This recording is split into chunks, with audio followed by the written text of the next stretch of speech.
Who lit the first match in Europe's dark room? Who taught paint to carry a heartbeat? Who made a city feel like a mind at work? Italy did, not as one empire, not as one flag, but as many proud places pulling against each other. From that tension, a golden age rose, and it still warms our world. Picture the peninsula after the long medieval night. Ports breathe salt air, streets smell of wool and ink. Towers watch the horizon, as if invasion could arrive with the next cloud. Florence counts coins and reputations.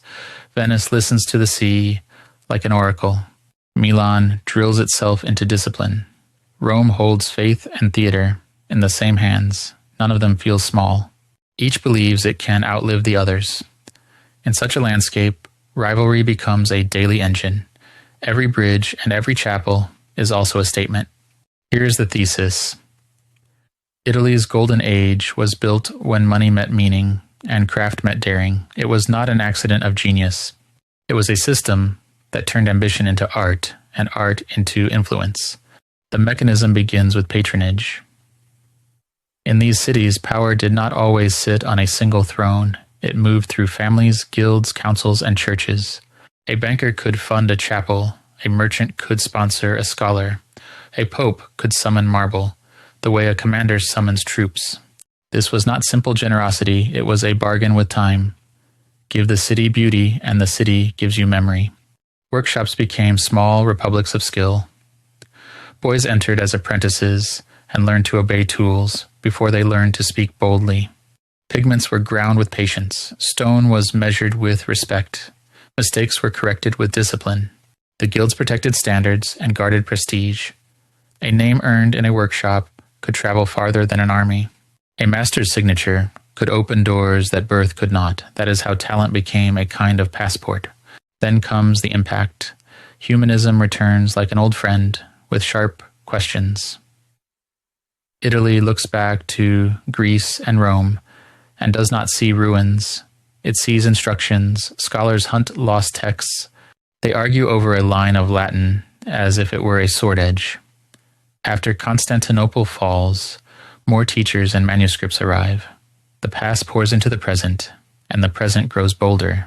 Art changes first because art is the quickest language of a new worldview. Perspective appears, and space obeys geometry. Bodies gain weight and bone and breath. Light becomes a law rather than a decoration. A face in a painting no longer floats outside reality. It belongs to a world with depth and consequence. When Brunelleschi raises the dome in Florence, it feels like a promise made visible. Donatello gives bronze the courage of a living stance. Leonardo watches water and wings and shadow, and treats nature as a book that can be read. Michelangelo strikes marble until it seems to remember it once had a pulse. Raphael composes harmony, so calm it feels destined. In Venice, the color becomes its own kingdom, and the canvas glows like warmed glass. This is not only beauty, it is a new confidence. If the world can be measured, the world can be understood. If the body can be studied, the mind can be challenged. If the city can be designed, the future can be shaped. Now the consequence, ideas do not stay in studios, they cross borders. In the hands of merchants and diplomats, accounting grows sharper. Banking grows braver. Contracts and insurance make risk feel manageable. Printing spreads arguments with terrifying speed.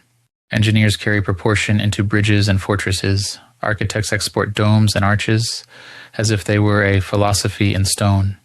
Courts across Europe borrow Italian style because style looks like legitimacy.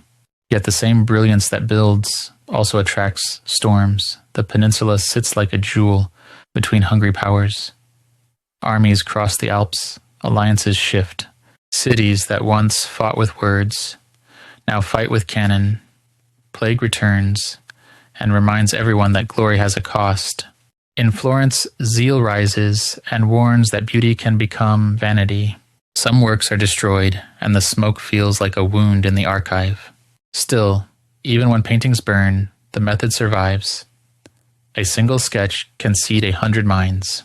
A way of seeing can travel quietly from teacher to student. That is why the Renaissance becomes larger than Italy. Italy becomes the cradle, and Europe becomes the echo.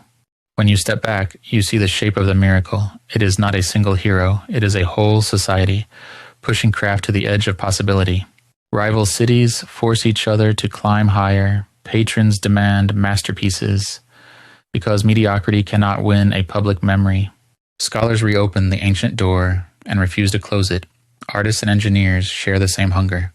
They want the world to make sense, and they want it to be beautiful while it does.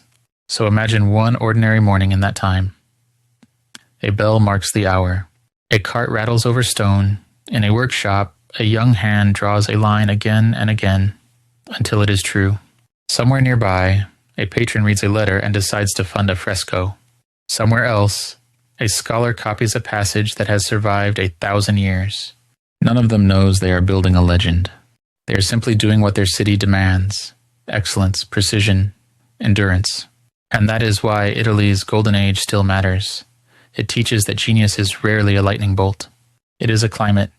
It forms when a culture rewards skill, protects learning, and dares to compete for eternity. If you want more stories, with the dust still on them, stay with this channel. Leave a comment with the next era you want opened. Share this with someone who loves the sound of old worlds waking up. Subscribe and let history breathe in your ears tonight.